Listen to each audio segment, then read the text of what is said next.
Welcome to part 2 of my Halloween outdoor decor. This is where we left off with part 1, skeletons of all sizes throwing a girls' night. But today we're heading over to the other side of the yard, the one that's a little darker, a little moodier, and a little more hot girl fall, but make it haunted. That's me pointing at the chaos in the background like I didn't create it. My name's Kilee, and holiday decor is my love language and also my job and sometimes my source of a mental breakdown. I've been overdoing Halloween decor since before it was cool or monetized, so I am proof that it was never just a phase, it's a personality trait. I've done graveyards before, but this year we're going bigger, better, and more unhinged. The only problem with building a full graveyard in your front yard is that you never actually know what to do with the back row. It always looks empty until I saw this inflatable tree from at home and said, okay, fine, he can stay. He's really bringing the graveyard together this year. I usually don't love blow-ups, but honestly, he's like the inflatable tree version of a situationship. Problematic, but filling a very specific void. I'm gonna go with it. Once that was up, we started putting out the gravestones. They're just basic wood. A friend in the neighborhood gave them to me because clearly I look like I didn't have enough Halloween decorations to store. Just kidding. These are great, 10 out of 10. The tombstones are held up with these green metal stakes. I do not know what these stakes are actually used for, but I call them tombstone stakes, and they're available at Home Depot probably. We screwed the tombstones right into them so they can survive wind, children, and whatever else North Carolina wants to throw at them. It actually works pretty well, especially if you're over foam tombstones that fall over every time a squirrel breathes near them.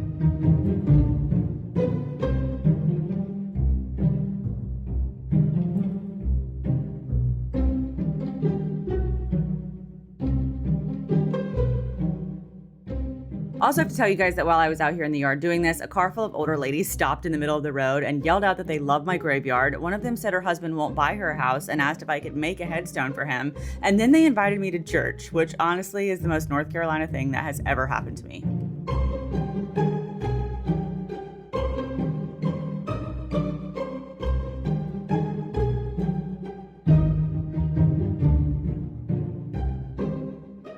I decided to take a marker and just go for it with some tombstone names. Very last minute, very unhinged, but also very on brand for me. We've got some really good ones coming up. Please hang on till the end to see them in all their glory. I think my favorite might either be Gen Z, literally dead, or millennial. Cringe, but free finally. It's giving Etsy shop that never got launched because it would make people mad, but honestly, I kind of love it.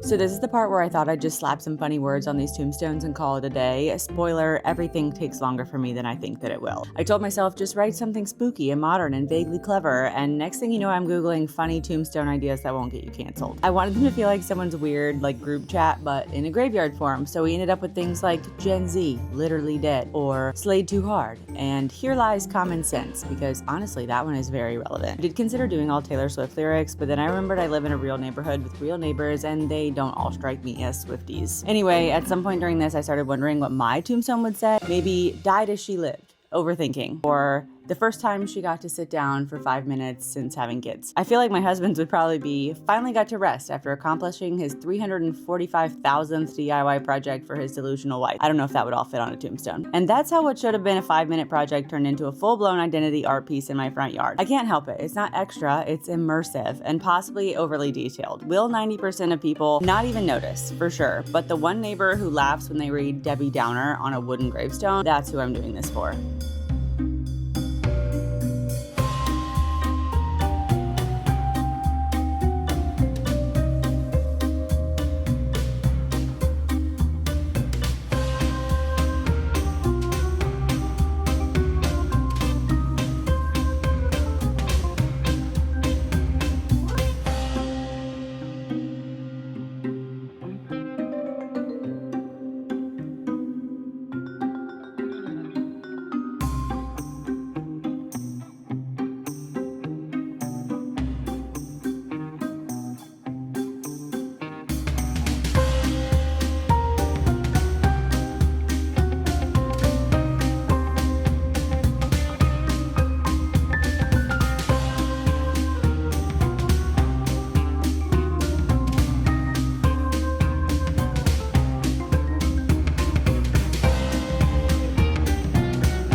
After finishing the tombstones, I pulled out some old iron fence panels from my mom's stash. She's just full of cool stuff like this. If you ever need any very specific, very vintage, totally unique, one-of-a-kind Halloween decorations, my mom will have it. Look, y'all, I did not choose this life. I clearly inherited it. These have been around. They're heavy, they're slightly crooked, and they make the whole scene look so legit.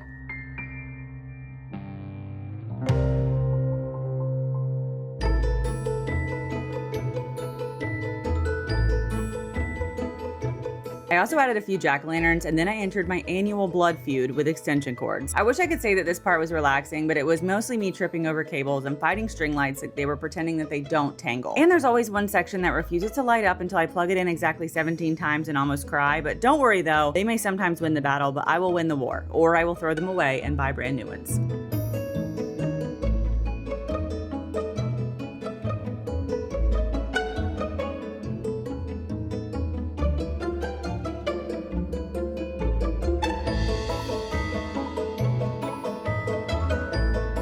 Once everything was finally plugged in and cooperating, I walked through the graveyard to see how it was all coming together and to show you guys these names. You gotta let me know which one is your favorite. I know it's definitely not perfect. Some of the tombstones are leaning over a little. I literally freehanded these names. The lights are not symmetrical, but honestly, it's got character, okay? And I think that that's kind of the point. Like, no one's out here grading me, probably. I mean, except for the skeletons on the other side of the yard. Honestly, they kind of look a little bit judgy, along with the rest of my neighborhood, but I'm totally used to that part.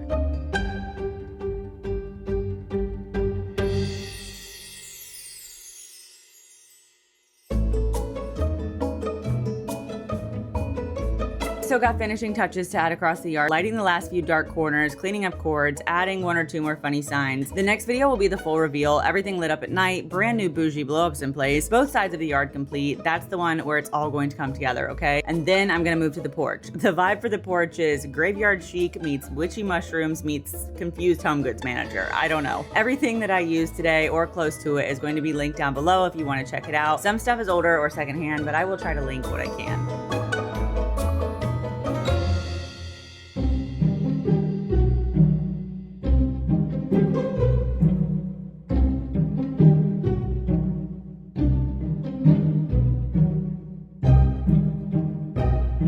In the back of the yard, the trailer is still full of stuff, which is both inspiring and slightly horrifying. So yes, there is more to come. I still have plenty to add, including some black and white tentacles that blow up and they look like Beetlejuice meets Underground Fashion Week. And somehow I pitched $150 worth of haunted tentacles and chic blow-up ghosts to my husband like it was a necessary business expense. And he didn't even argue. He just bought them. So take that as your reminder to find someone who believes in your delusions. Anyway, then of course there's the front porch, which as of right now is a total disaster. I have no idea what's going on here, except for my porch goose, who is dressed like a pumpkin and emotionally and fashionably holding it together better than I am. That's for sure. First, thank you so much to everyone who watched the last video and commented. It seriously means so much. I miss this so much, and I mostly miss you guys. If you're into haunted decor, seasonal breakdowns, and me fighting string lights on camera, make sure you're subscribed. I will see you in the next one.